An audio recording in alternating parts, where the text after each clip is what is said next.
Hello, and welcome to the third episode of The Business of the Starving Artist. We're with Hayden Woods, where we're working to get you from being a starving artist to at least a surviving artist. As a disclaimer, everything that I discuss is mostly geared on my experience as a musician and music educator, though we can take a lot of these lessons and move them around the self-employment world, especially in the creative arts.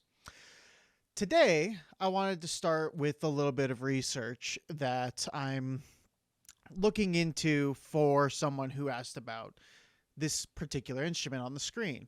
For those who are just audio listeners, the instrument is called a charango or charango. I am going to butcher how to pronounce this, so I am very sorry in advance. But I was asked about this instrument from someone who has their two kids taking piano lessons from me on a bi-weekly basis. Now, I don't know this instrument myself. The closest I could possibly get, again, is mostly the fact that I teach guitar. But this one's strung up to be more close to either a mandolin, based on the fact that it has two strings per note, and they are strung up that way, or like a ukulele where the strings are tuned vastly different from the guitar itself. Now, I've been debating on whether I need to start figuring out the ukulele so that I can start teaching those lessons, because there is, as like a third instrument, like guitar and piano are number 1 and 2 as far as signups for lessons go. So if you're going to be a music educator, you should definitely at the very least be able to teach one, if not both of those instruments.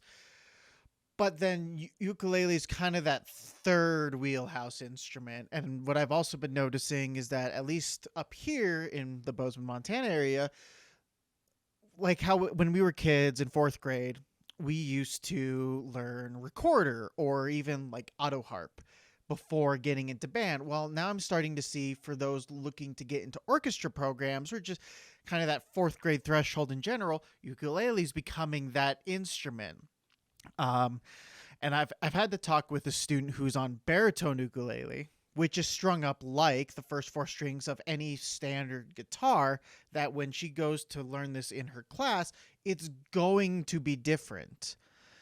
And that perhaps when we get to that point, maybe we will switch over to that one so that she can learn how that one works and how it's different from baritone ukulele. And the fact that when she has, like, when her hands get actually big enough to handle a full-sized acoustic guitar, then we can start looking into that kind of a thing.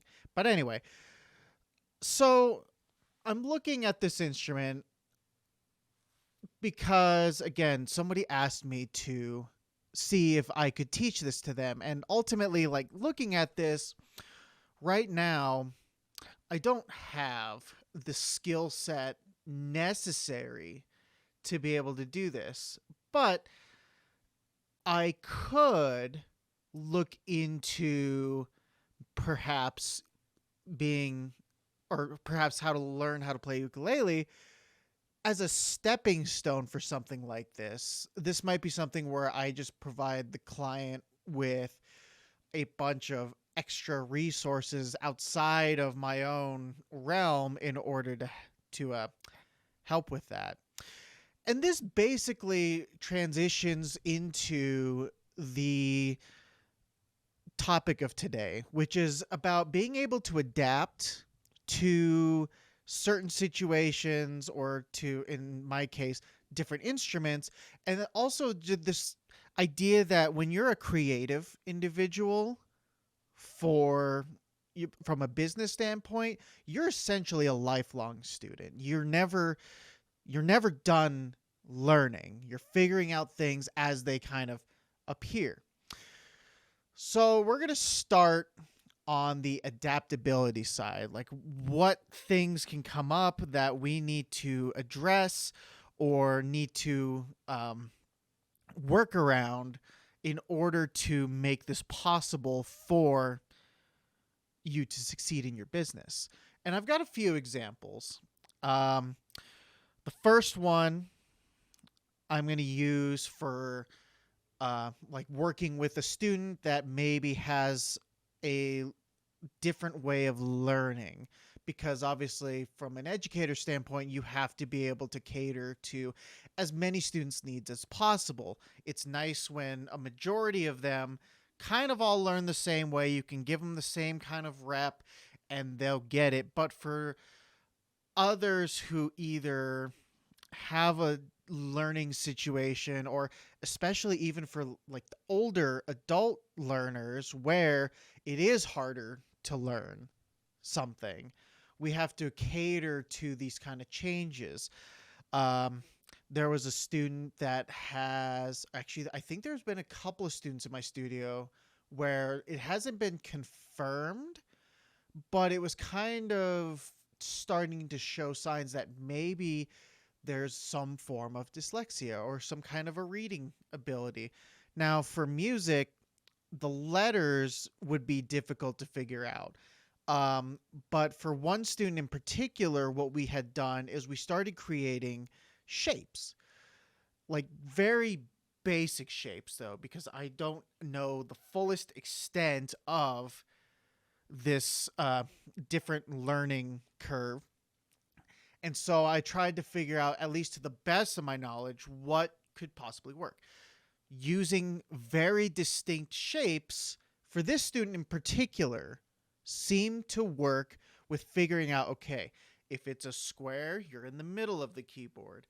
If it's, I got to remember because they're not students right now, but like, for example, if it's a circle, it's probably going to be higher on there sound wise. And if it's a triangle, it's going to be lower. And we kept it to basically those three shapes. And that helped build a lot of the music that this kid could learn on the go. But then there also came the point where maybe it was an eye thing where they couldn't look at anything bright, so they had to have a little plastic filter thing, which kind of again changed how we approached learning that instrument. But this kid gained from us working on that the ability to kind of figure out their musical wants, like what do they want to learn. So we were able to find a bunch of songs that helped and that were within that threshold that they could learn and they could figure out. And perhaps if they continued, what I would have done is on the staff paper, I would have provided those shapes again in the staff to kind of get them used to where it is. And then from there, maybe see what would happen if we took away those shapes. Because there's always the chance that the kid would hang on to that way of reading. So it's a tough balance. And again, there's a lot of things that came up for this family where they couldn't do lessons right now, so they're taking a break from it. And that's really fine. I keep checking in with them to kind of see where things go from there. So we have to learn to adapt to the client's needs. But what about your own needs? And for this one, there's two main parts. For us, what if our expectations aren't as good as, or aren't being realized compared to where we're at now? And for this, again, I go to the start of my business where I was expecting that upon graduating and upon advertising, it was going to be a full studio right off the bat. And no, it wasn't.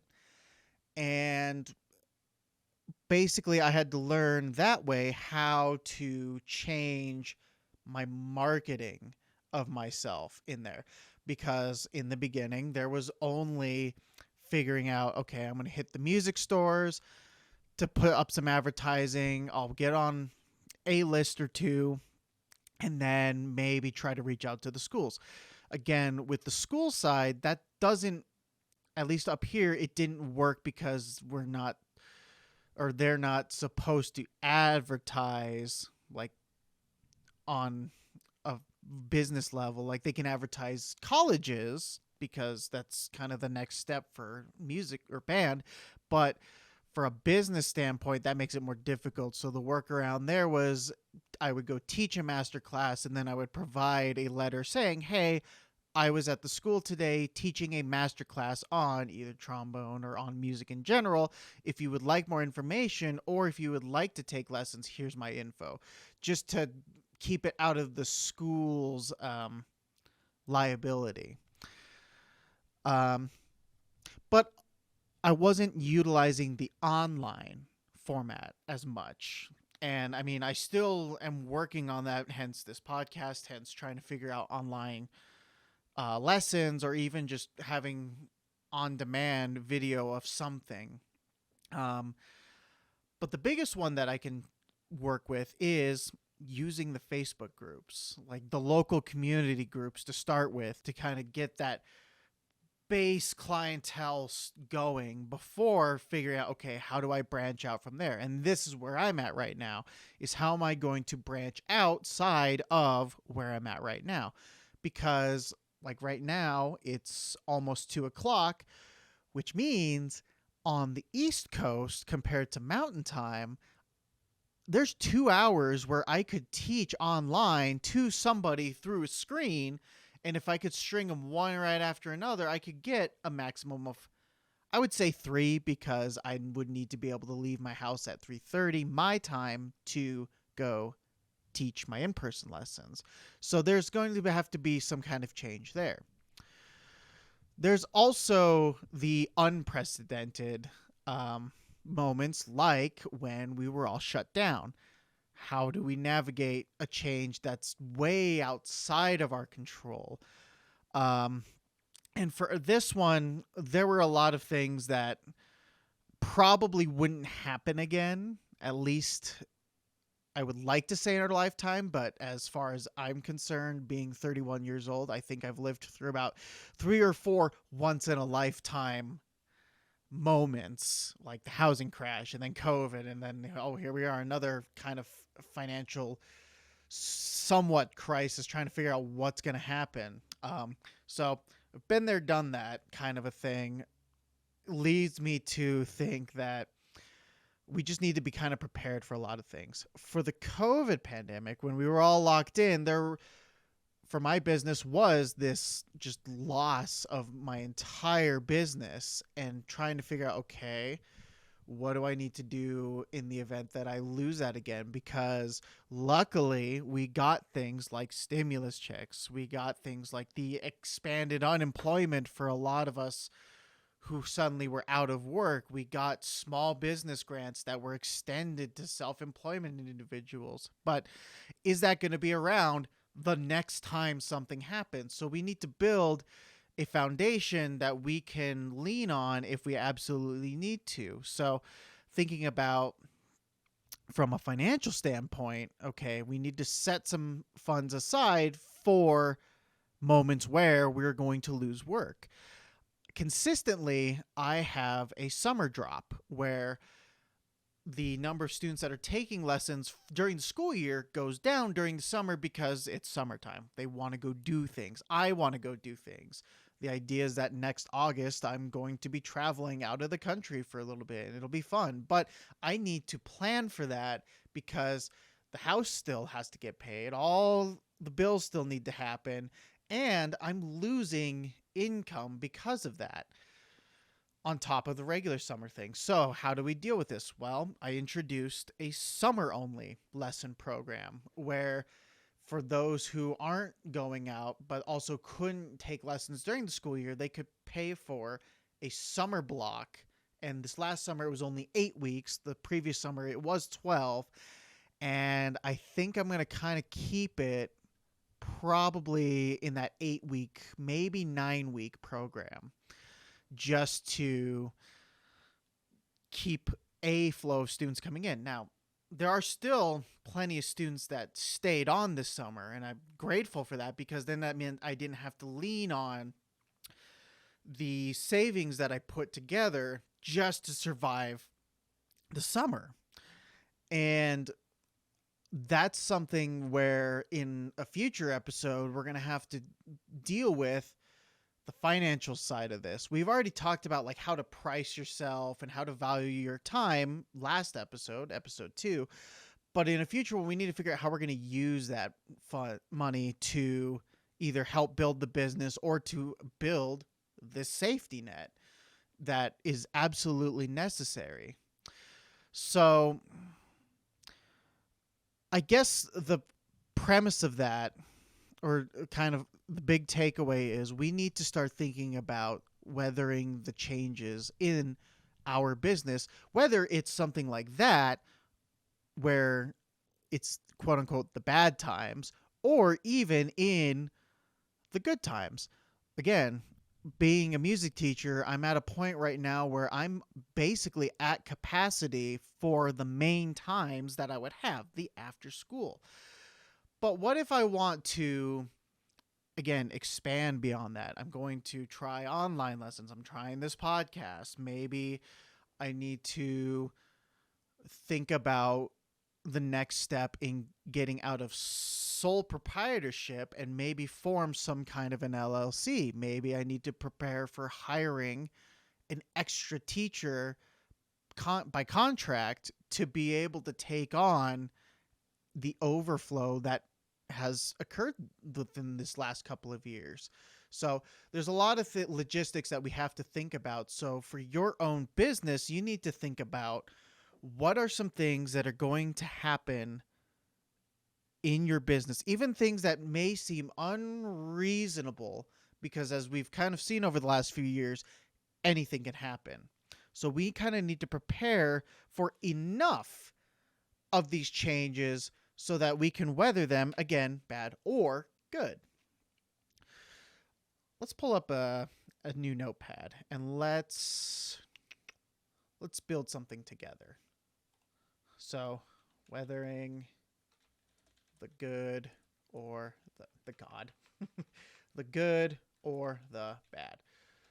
Let's think of some things together. Let's start with, again, the bad. What happens with a slow start? Well, change the marketing. So are you doing online? Because as soon as I went online on Facebook to these local groups, that's where I saw the business shift from my starving to my surviving. For the physical arts individuals, again, film, painting, photography, etc., how are you going to market that? Are you in enough places with your art? Are you leaving enough of a presence to there? So business cards, leaving your works, like have the business have an agreement with you on, okay, you can display your works here. If you charge this much, maybe they're going to take a cut of it as like rented out wall space. I again, as a music person, I'm not totally versed on those other aspects, but that's my best educated guess on what it would be like. Are we priced appropriately? We talked about this in finding your values, like figure out how much you want to charge for what you're doing within reason. Because there comes a point where, or it's like a bell curve of sorts. I can't believe I did that arm motion right the first time. But at the center of that is your prime price point, where you're pricing yourself well enough that you're getting the most clients without it costing you. And on one side of that bell curve, there's the I'm charging too much, therefore I'm not getting a lot of clients. And obviously, like, you want to charge enough to where you're making a good living. But if you're charging an exorbitant amount where you're not getting phone calls or emails, like I just got an email today asking from a summer lesson, do you have space for in the school year? Are you priced appropriately to get those kind of things? Or is it just dust mites and like you open your wallet and poof, there goes some dust? Or on the other side, maybe you're getting a bunch of clients, but now you're overworking yourself because you're not making enough for it to make sense. So think about how we find that value and makes absolutely sure you're figuring out for your area. because it is going to differ from everyone. Again, my $30 for 30 minutes works for my area. Some people think I should charge more. A few people think that's too much. A few people think my first price point of 25 was too much. And to that I say, well, then go find someone that's going to charge less for that. But is their quality going to be the same? Or do those teachers need to start, okay, we need to raise our rates to match those who are making the 25 to 30 for half an hour or more? So we've got those kind of things. So slow start. Let's think about, again, unexpected changes. Are we moving? Even something as simple as that. If we get to a point where, in my situation, the girlfriend's in college, she's also working full time, so it's kind of a part-time thing. But once she graduates, are we going to stay in this area? And it's mostly going to come down to what her work would be. Because for me, I can take everything I just learned as a lifelong student in this business and apply it to the new locations wherever we end up. Because if we can do that and I can rebuild from there, I should have a better start than I did the first time. But I have to think about all these things. Am I in a place that has lower cost of living, or is it a lower income area to where I would have to charge less so that I can get those clients in there and establish? Who knows? So there's moving. What if we have another 2020 event where all of a sudden we have to stay locked up? There's no chance of keeping that business. Are we prepared for things like being online? Are we prepared for the chance that we're not going to get that business back right away, and we need that safety net to fall upon to be able to survive? Again, we want to be out of the starving phase, and these are the kind of things that we have to do with that. What about unexpected growth? Is there something that's happening in your business that's working so well that you become overwhelmed with the amount of work that you have? You can start picking and choosing your clients. Maybe you do raise your rates to see how much these people are willing to pay for your services or your artwork or any project that you're doing. So yeah, that would be within kind of that realm of, let's think about how do we contract ourselves, the contractability of us as a creative individual. Do we set ourselves apart from our peers with our unique skills? For me, it's being versatile in multiple instruments and the willingness to go drive to every single one of these households that I believe has allowed my business to thrive in this area. Would that work somewhere else? Who knows? If I move to a bigger city, would having a central space be a little bit easier on me as a business owner, or would it hinder the ability for students to come to me to take lessons versus me going out to every single one? We kind of experience this every single winter, where sometimes the roads are just so bad and nobody knows how to drive in this valley that I'm just like, this isn't worth me dying for to get to the lessons. This isn't worth you waiting. Or I go, hey, I'm going to be late. Here's the timetable of what the winter hours will look like. Is this still going to work? And most of them say, yes, it still works. Great. So that's providing more success, not only to me, but also to the client, and the openness to be able to work within all of these changes. Now, if there was a family that was like, nope, we can't afford this. This is too much. Is there any way we can reduce this? We can talk about how we change that. But there is that point where it would be more worth it to just let that family figure out a new situation and fill that with a student that will pay that for this quality of a service. So, sorry for that cut for the visual listeners. I hit that lovely roadblock in kind of my brain and thinking. But basically, we're going to wrap up with all of these things. So, we talked about kind of my own personal, like right now, what is it I'm having to adapt to? And right now, it's going to be figuring out this instrument. Am I going to be able to teach it? And right now, my answer is no, because I don't know. Like, I really don't know that instrument, the charango or charango. Again, apologies for the pronunciation. But also, I still don't know ukulele that well. I have a ukulele bass, and one of the students is learning on a baritone ukulele, but that's strung up like a guitar more so. So I would have to learn that. And that's kind of part of, you have to, as a creative individual, be a lifelong student in your craft, regardless of what it is, or even in just self-employment. You're having to learn the world of business, because for a lot of us, we didn't get that. I didn't get the business side when I was in school. There's another colleague that plays trombone in the big band, where they did business as a degree, as their second degree, and they run or help run. I'm going to have to ask him.